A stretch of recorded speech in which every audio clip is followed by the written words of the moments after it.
Good evening and welcome to a Friday Night Live with me, your host, Rich Taylor. Thanks for tuning in tonight. We've got a great show lined up here. I've got a lot to get off my chest. You know that I like to rant. Now, if you don't know about my rants, you need to follow me on Twitter. It's RW Taylors. Make sure you do.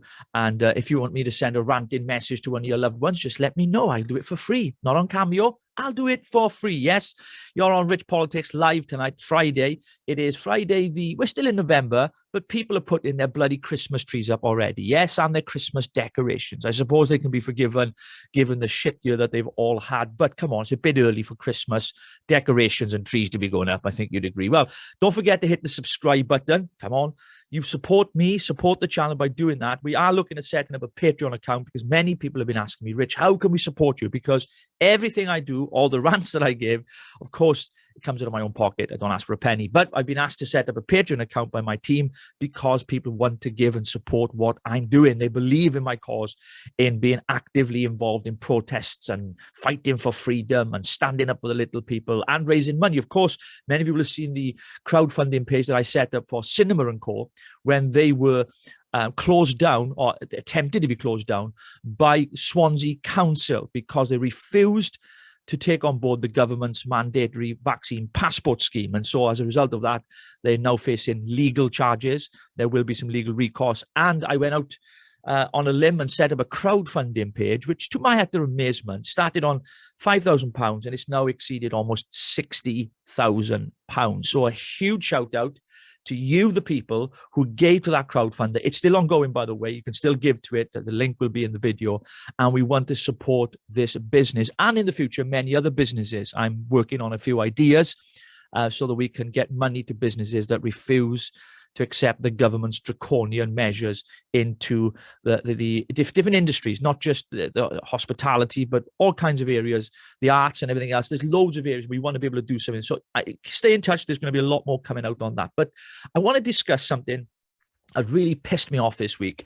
And it was this YouGov poll that was published. I don't know if you've seen it. 71% of Britons, according to the YouGov poll, would mandate booster vaccines for the elderly and those who are vulnerable. Now, mandating a vaccine, first of all, I can't believe I've just said that. In 2021, we're talking about if people don't have this medical intervention, taking away their social and civil liberties. I can't believe I'm saying it, but I am, because it's happening right in front of our eyes. We've seen it in Austria. My God, what's happening in Austria is absolutely disgraceful. And of course, Germany now and many other European countries are following this, what they call this fourth wave. In fact, here closer to home in Wales, Eluned Morgan, the health minister for Wales, in the Senedd this week, had this to say. Watch this. We'll not be extending the use of the COVID pass any further at this time. But we will continue to keep it as an option to help keep hospitality businesses open. A fourth wave is sweeping across Europe, and many countries are introducing new restrictions to control the spread of coronavirus. Austria started a 20-day full lockdown yesterday and will make COVID vaccinations compulsory from February. Germany is considering following suit after introducing new restrictions for unvaccinated people in many areas.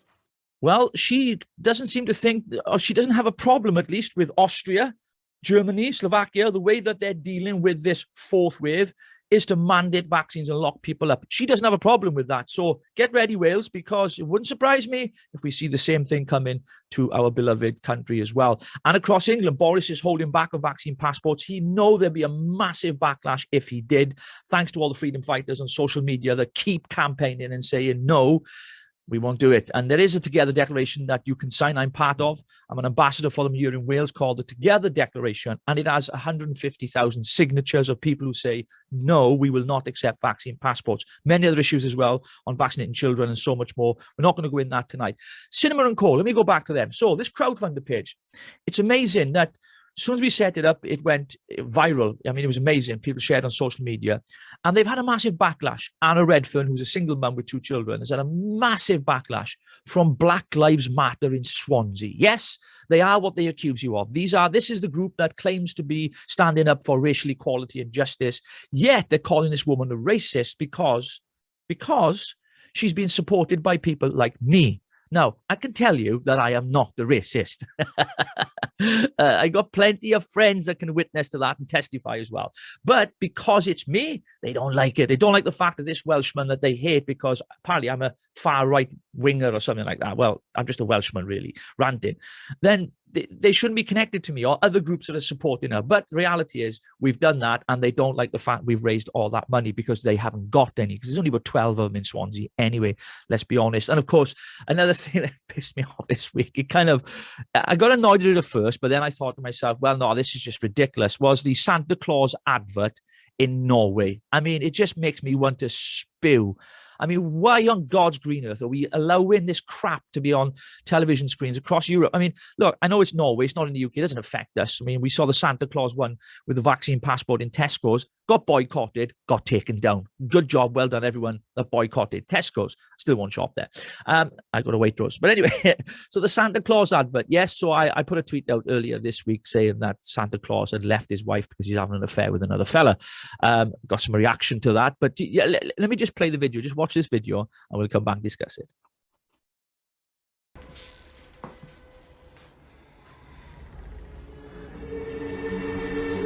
There you go. I mean, I don't know what you make of that, but, Santa, isn't it about children? Why are we using it to send out a political statement or to start throwing rainbow flags at everybody and, tie your laces in different knots? I mean, it's just ridiculous. I don't get why the need is for this kind of crap to be put onto our TV screens. And of course, a lot of people have commented as well. But basically, look, it just makes me feel sick to the stomach. I've got gay friends who said this, who messaged me and said the same, said, Rich, what the fuck is this? And so I cut that out then because I've been told to swear less, which since the pandemic, I've been swearing more, like some of you as well. Hey, don't forget to leave some comments. We are live and I'll try and read some out if we get time tonight. I also want to cover something that's been going on that I'm involved in called a counter conference. Now, this is a counter cancel culture conference. The idea of this is that Getter have been behind this. Getter is a new social media platform and it's growing exponentially. We've had the founder of it on the show a couple of weeks ago called Jason Miller, sharing about the ideas and the principles behind it. Basically, it's like Twitter, exactly the same in one sense, except that it's for free speech and it's anti-censorship. So there's no censorship, right? None whatsoever. I know it's hard to believe. Yes, there is a social media platform without any censorship and it's called Getter. So go and get Getter, go Brandon and all that. Go and get Getter, download it. I'm on there as well. RW Taylor, same as my Twitter handle. And get on there as soon as you can, because when they start shutting us down for free speech, either this channel or even Twitter, then we can still have a platform to be able to share our ideas and challenge the narrative. Because if we're not allowed to question it, then it can't be trusted. There's got to be discussion and debate. So go across there. But the conference that's coming up is on the 8th of December. I'm going to be a guest speaker on one of the panels, which I'm really looking forward to. I'm going to speak about Marxism or something like that and how it fits into Welsh economy. No, I won't be doing that. Socialism in Wales and how it doesn't work for Drakeford. But anyway, I'm going to be speaking there. There's some really big speakers there. We've got Nigel Farage, of course. We've got Lawrence Fox, my good friend. There's a couple of guys from America, some big names. I mean, it's going to be phenomenal, right? So a couple of people said to me, Rich, but the O2, which is where it is, and I got to get this out there so it clears the decks a little bit, because I haven't said anything, even though people have responded and criticized. They said, Rich, you need to show a vaccine passport to get in. Now, this is everything I'm against, remember, right? Well, actually, you don't, because you can also do a lateral flow test before you get in there and give it to them. So, you can give it to your dog if you want. Anyway, so you don't need to show a vaccine passport. So that's it. And I know there's people are struggling with this, but please don't miss out on the conference because of this little technicality, because it's not worth it. It's going to be fantastic. So make sure you get your tickets. Well, earlier I spoke to one of the organizers for the counter conference on the 8th of December. His name is Joseph Robertson, and this is what he had to say. Well, joining me now to talk about that counter conference is one of the organizers, and he's a good friend, actually. He's the director of the Orthodox Conservatives and Surge Britain, is Joseph Robertson. Joseph, welcome to Rich Politics. Thanks for coming on, man. I really appreciate it. Thanks for having me, Richard. Yeah, so this conference then on the 8th of December, I mean, it's making a lot of noise at the moment. We've got some real big name speakers on there, in my opinion, Nigel Farage, Lawrence Fox, and you can mention a few of the others, I'm sure. I mean, tell us who the speakers are and tell us what the purpose of this conference is, Josh. Yeah, sure. So the key theme I think that we're looking at is bringing everyone together, uniting everyone together this started out as an idea to bring together most of the forerunners in insurgent politics in the UK, along with a lot of media and a lot of people who have either experienced cancel culture or have experienced a lot of censorship over the last year. And it kind of spiraled from there, really. We got in contact with Getter, who are a great free speech platform over in the US, beginning to expand into other territories now. They put themselves up as an alternative to Twitter. They were very keen on the idea, and along with some of the names you mentioned there, we're also having Jason Miller, who's a former advisor to the Trump campaign and now running Getter. He'll be joining us there, along with a few different other names. We're still working out the finalised list, but it's looking likely that alongside Raheem, we'll also have Jack Sobiak and possibly Dr. Ben Carson as well joining us, along with a lot of names from the continent. And then over here, as he mentions, Nigel Farage, Lawrence Fox, Calvin Robinson, Peter Whittle, Maya Toosey, yourself. Yeah, well, if they can understand my accent, you see, if Joseph, if they can understand my accent, yeah, we'll be all right. Well, we'll be fine. We've got speakers coming from Hungary, Poland, France, so I'm sure your accent will be just one of the best. Well, it's going to be, listen, I'm really looking forward to it. And I know that people can get tickets. You can get the details at the bottom of this video this evening on this Friday Night Live, me, Richie Taylor. Don't forget to check out as well the Counter Conference as well. You can follow him on social media, especially Joseph Robertson stuff there as well. What's your Twitter handle, Joseph, if people want to get a hold of you? It's Nero_returns. It's nice and apocalyptic. Yes. Talking about apocalyptic, there's so much going on at the moment. I just want to ask you your thoughts, because at the start of the show this evening, I was talking about some of the polling we've seen come out. I mean, from YouGov. Now, we know the foundations of YouGov and how it started and everything else are quite questionable, to say the least.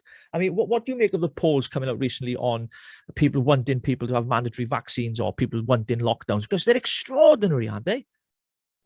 They're extraordinary. I mean, if you go based on the ground, I don't know many people who would support that. There may be some who are trying to save their job in the Conservative Party, but there's probably not that many day to day that I've talked to who would agree with those kind of restrictions being imposed. The reason being that regardless of your choice in taking the vaccine, as soon as you open the gateway to mandatory vaccination, COVID passports, lockdowns for only one half of society, you immediately hand power over to the state. And I think that's what most people are concerned about. It's separate. It's almost separate to the issue. And I don't think that the polling can be reflective of the general population, because they've suffered so much during lockdowns over the last year. I don't see it as the way that people think anymore. I mean, Joseph, I don't know about you, but I'm getting so frustrated and angry at the way that mainstream media seem to be portraying this thing. Because every time you switch on the TV, or what I'm hearing, certainly from other people that don't watch telly normally just for news purposes, a lot of people are saying, well, media seem to be pushing this narrative, always asking questions. You know, Jeremy Vine, for example, should we be locking down everyone? Should we make vaccines mandatory? They seem to be constantly asking the questions that none of us really want the answers to, or we don't want to hear, because we simply don't want that discussion at all. I mean, why do you think they're doing that? They seem hell-bent, don't they, on pushing this story? I think it's predictive programming. I've you know, you can call it conspiracy theory, but there is, regardless, an element of Stockholm syndrome surrounding the country after the lockdowns, because if we are in the power of the government who can impose restrictions, automatically we want to we want to grasp onto any piece of hope that they give us, and that already is Stockholm syndrome on a certain level. Whether or not it's an intentional tactic from the powers that be, I mean, that's where we stray into other levels of conspiracy theory. But I think one thing we can all agree is that there is desperation in the electorate to see no further lockdown. I think that's just a general consensus, and I think they're using that either intentionally or just because that's what politicians do, to capitalize on a feeling of unrest and gain more control. And like you said, you have to look at A, what the media are churning out, but B, who owns what is being put out. I mean, YouGov, we know, Nadeem Zahawi was one of the highest board members there. And he just happens to be the former vaccine minister. So I mean, just happens to be. So, but I think, you know, if I used to work in marketing, I think that's a fair observation. If you're involved in a company, you're going to promote it. So regardless of whether the intentions are sinister, you're going to want to make the most money off a certain situation. You're going to capitalize.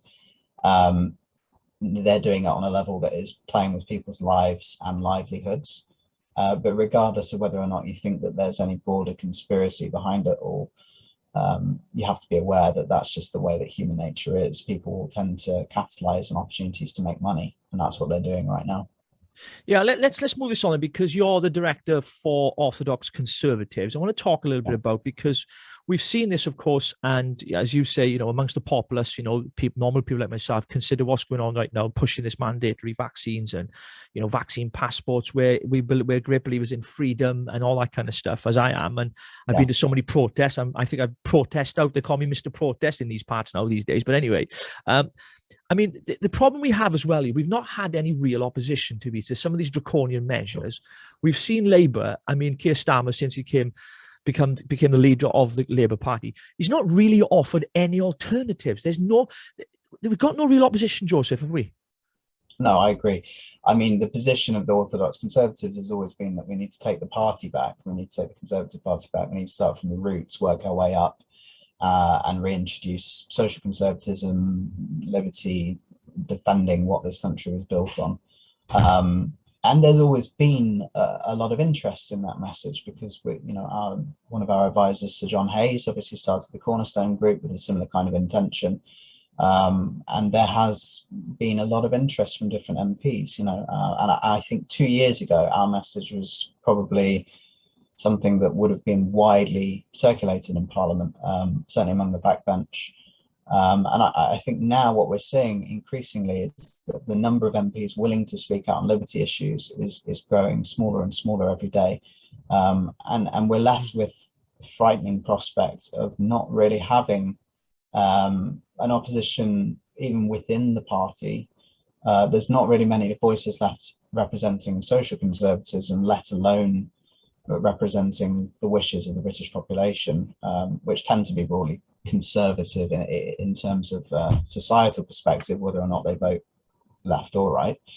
And the second part to that is, well, like you said, where does the opposition then come from? Can it come from smaller parties?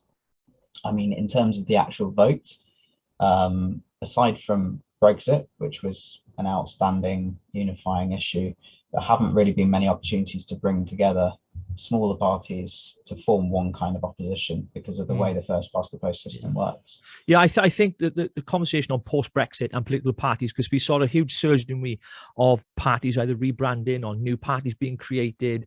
And I think for me, I mean, I was part of some of that journey because I was a Brexit Party candidate in 2019. Part of that journey was, for me, people in the public realized that they could stand in elections. They never thought they could. People like me, for example, I never would have believed that I could have stood in a general election. I'm just a Welshman from Llanelli, a working class family. And here I was standing as a candidate in an election to get elected to Westminster, which didn't happen, obviously. Otherwise, I wouldn't be talking to you, would I? Well, I would do, actually. But I think to myself, it gave people outside of the political bubble an idea that maybe we can make a difference. And I think lots of these parties then were formed and initiated as a response to that, thinking, hang on a minute, we don't need to settle for a two-party state, Conservative and Labour, and Lib Dems and the others, but we can actually create something here. And we saw a surge of that post-Brexit, Joseph, didn't we?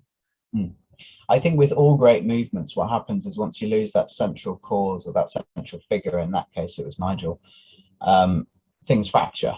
I mean, it's the same throughout history, isn't it? You have a massive empire, the king dies, it gets fractured into multiple different states.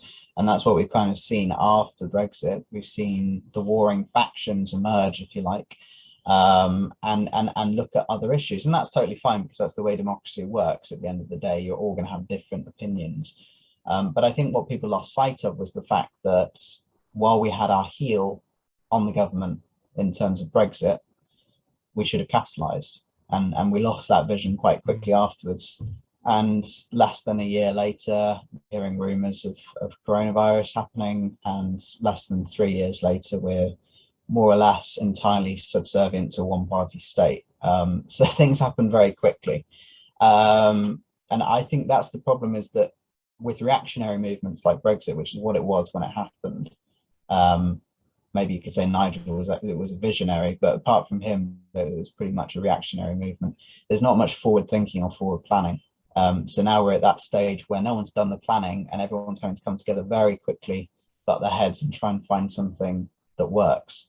Yeah. Yeah, it's difficult now because, of course, when you've got leaders and you've got people who've got egos as well, which you're going to have, you know, I don't know, I haven't met a single leader that hasn't got an ego of some sort, and I mean in a sanctified way, not in an arrogant way. Then it's very difficult for them to make any compromises. To say, look, let's work together. I mean, we're seeing it now with local. I'm not going to mention them too much tonight here on Friday Night Live with me, Richie Taylor. Don't forget to subscribe.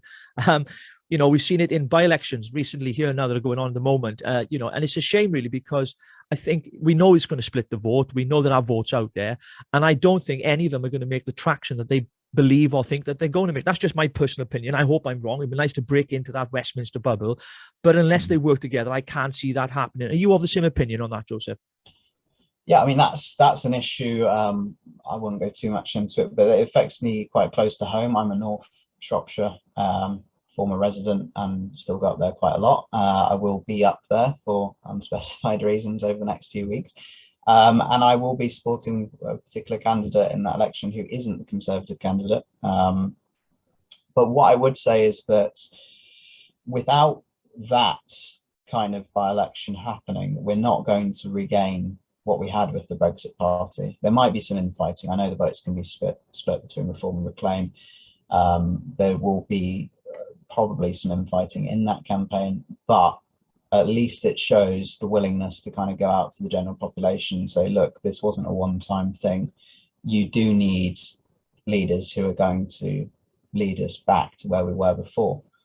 Talking about the by-election, the candidate for the Conservative Party is coming for a bit of stick, isn't he? Because not only has he got a few things wrong, he's from Birmingham, they parachuted him in, but also I noted as well on Wednesday, the press broke, it was a press release that came out talking about how he had been very critical of NHS frontline workers, saying they weren't heroes, and he's coming under a lot of pressure. Now, that's not going to go down well with voters there in North Shropshire, is it?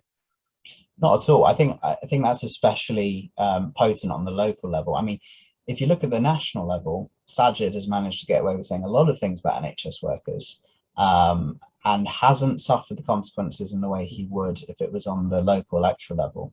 I think what you're going to find is Conservative candidates are going to try and imitate the cabinet. They're going to start saying the same sort of things, and that's not going to fly on the local level. The Conservative candidate for North Shropshire, I mean, he's got a checkered history at best, and he's not very capable of winning elections. Yeah, was he in a previous by-election or something? Yeah, so I think, correct me if I'm wrong, but I think it was Hartlepool maybe that he managed to lose previously.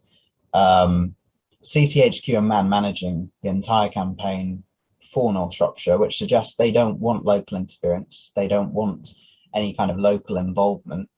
And I think that's a fatal error again on their part, because they're such control freaks. They are not going to be able to engage with the local voters. I think his top three issues are the NHS, broadband, and rural issues, which is such a broad thing. I mean, what is a rural issue?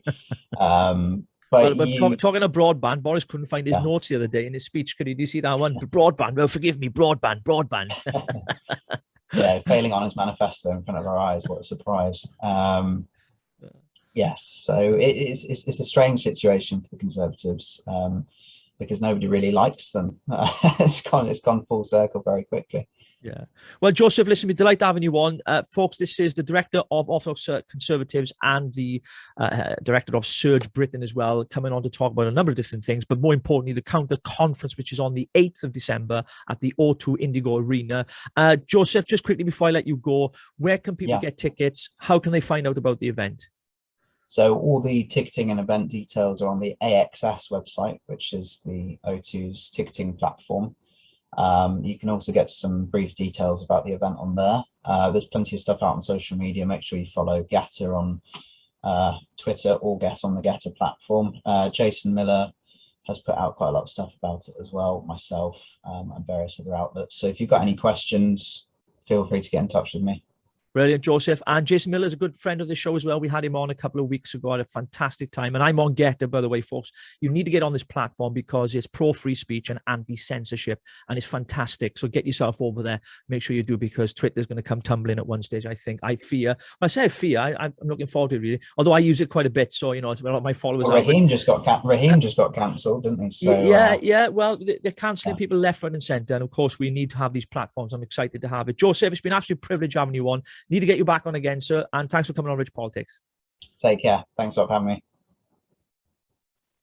So the last segment of tonight's show, I want to discuss what's been happening on the English Channel, where we have seen, sadly, tragically, people losing their lives as they've made that treacherous crossing across the English Channel to make it to our shores here. Those who are trying to claim asylum, migrants coming over from Iran, Iraq, from all kinds of war-torn countries that seem to have come through many European countries before they get you, because of course you're in the UK. We give them a much better deal for their buck. And I think there's a lot of blame to be proportioned to the government the way they've handled this, but this is a massive crisis that is not going anywhere. And only a few voices have been speaking about it, Nigel Farage being the main one, as many of you will know. They've been covering it on GB News quite heavily as well. But I'm going to speak to somebody now who's been covering some of the stories and been going down to the Kent coast and filming and really bringing to our attention what really is happening. And of course, there's a human element to this. And as I've pointed out, these are people that have lost their lives, and it's tragic. But of course, these traffickers are allowed to get away with it. A good tweet from my friend Neil Oliver, my new friend Neil Oliver, which I'll be joining on the sofa very soon, did say to me that, you know, he tweeted something like this. He put out, well, who's making all the dinghies? He's got a good question, because if you haven't got a dinghy, you can't cross the channel. So, you know, stop it at source, sort of thing. Anyway, I'm going to talk to Steve. Steve, welcome to Rich Politics. Steve, tell us what's been going on there last couple of weeks. You've been covering stories down there. From your experience, what is going on down at the border, down at Kent, I think is where you've been. Just tell us what's been going on. Right, down at the docks, basically, we've had about 27,000 people come through this year. Obviously, they haven't all come through the docks. They've landed on beaches, for instance, down at Dungeness, down at Hastings, for instance, Hythe, even in Folkestone, even in Dover, there's been beach landings right near where the Border Force bring them in. There's been 9,000 by lorry come over. And obviously, you've heard the news yesterday that about 33 died, which we've all been warning of. So the scale of what's happening in Dover at the moment is growing. There's a new facility that's been built. They've spent £2 million on that, which can house up to 30,000 for the year, probably maybe 40,000 to traffic through them. So it's growing out of control. Yeah, I mean, the tragic news is, you know, the human cost of this. You know, you're going to risk your life coming across the English Channel, and you know, people have been warning about this for years, and I think it's difficult to say anything because you get, you know, branded as a kind of fascist and someone who doesn't care. You're unsympathetic towards the plight of asylum seekers, but this is a criminal activity. These are people, obviously people traffickers, making millions of pounds off the backs of these vulnerable people. Some of them obviously have different reasons to want to come here.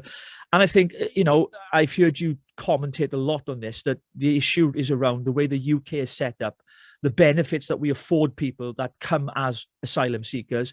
It attracts them, so it doesn't help, is it? Is that what you're finding, Steve? Yeah, well, that's the thing. If it's the incentives they've got put in place. For instance, when you arrive in the UK, you get given new clothing, money, you get put into a hotel or another accommodation, whatever's available. And then you'll be given a cash allowance, you'll be given a new phone, you'll be given a laptop, education, medical treatment. If you've got kids, they get put into school. So all of the incentives are there. Plus, they know that rarely anyone gets deported. We've only deported 5 this year. All of those incentives are going to lure people over. When you think someone staying in a tent in France, winter's coming, it's November, getting cold, you might have a kid. Even if they don't have a kid and you're a young bloke staying in a tent, you don't want to stay in a tent in the winter when you know that your mates have gone over in a dinghy and you're going to get put in a hotel. Well, the message has gone around the world that Britain's open for everyone and we will look after everyone. Like, people have literally come from Vietnam. Like, that's so far away to even be considered as a genuine asylum seeker. I mean, yeah, I mean, it's laughable. Yeah, but the whole thing, it's got out of control, isn't it? We've got this, I mean, it's a huge crisis and it's not going to go away. And I want to say thank you to you for covering a lot of what's been going on. We know Nigel Farage and GB News have been doing a lot of it, but you independently have been doing this. And, you know, in fact, you know, I follow your Twitter feed and I recommend people do, because you have been covering a lot of these stories, Steve. And I think it's important that people get to know, because it seems as though it's only now that mainstream media are waking up to this and making a story of it, because, of course, tragically, people have died. But it's taken this, isn't it, for the mainstream media to actually talk about it. Oh yeah, absolutely. For instance, the mainstream media, they're all down the docks today. They're all in Dover. They all want to know what's going on today, but they wasn't yesterday. So it's ridiculous. Even though it's covered now, GB News, for instance, now that Farage is on there, he bangs the drum and he does raise the issue quite well. It's still the little details that are ignored. For instance, the life jackets that just get thrown into a landfill, over 20,000 this year. That's well, in like fact, nearly £1 million. as you're talking there, we're going to show a clip there, Steve. We're just going to show a clip here of, you filmed this, didn't you? You were down there, and so these life jackets going into the bin, basically. And this is tax. Yeah. This is the problem, because British taxpayers are paying for this, Steve, aren't they? Yeah, this is everything you see that I film, you're paying for, as well as every other taxpayer. That's the problem. And the border force down there, for instance, and the security down there, they're always trying to hide it all the time. Even though it's still out in the open and everyone knows it's happening now, they still try to cover the situation up, which is just ridiculous. Yeah. I mean, let's talk about for a moment then the blame situation, because there's a lot of conversation out there, political commentators and media talking about, you know, I heard some Conservative members of Parliament discussing it today on the news, saying, well, it's the French, you know, they're not doing what we asked them to do. We're paying them, is it £45 million a year, which is, I think, it's ridiculous. I don't know what they're paying them for. 54, actually. 54, whatever it is. Yeah, turn it around, 54.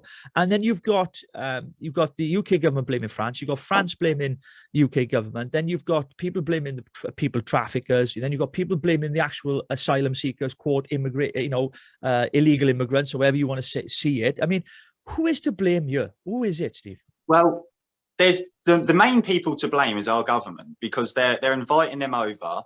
They're not pushing. They're not showing any resistance, any signs that they can't come over. They're taking them over. They're giving them money, whatever they could possibly need. They're being put into a hotel and then eventually getting put into social housing before the local people. And this is known around the world. Those incentives are there, wide open, as well as all of the charities that go and tell all of these people in these various camps throughout Europe that if you go to the UK, you will get this, you will get this. And I know these charities do it because many of the illegal immigrants I've spoken to at Napier Barracks, for instance, have told me that they've been told on the way what to say, where to go, who to speak to. So it's a massive problem that our government are holding the magnet, and then there's loads of people are running around picking up the metal to chuck towards it. That's basically what's happening. Yeah. Yeah, brilliant. Steve, it's been wonderful having you on, and I'm going to get you back on again. Listen, if you want to report in from any of those stories when you're down there, and I recommend, what's your Twitter handle, Steve? It's Steve, bear with me, Steve _laws_ I think, something like that. Okay, well, we'll put a link Steve to that Laws somewhere. anyway. If you'll find it. Steve, thank you for coming on. The last segment of the show is Friday Night with me, your host, Rich Taylor. Thanks everyone for tuning in, and don't forget to leave some comments, subscribe to the channel as well, and I'll catch you next week right here on Rich Politics. Bye for now.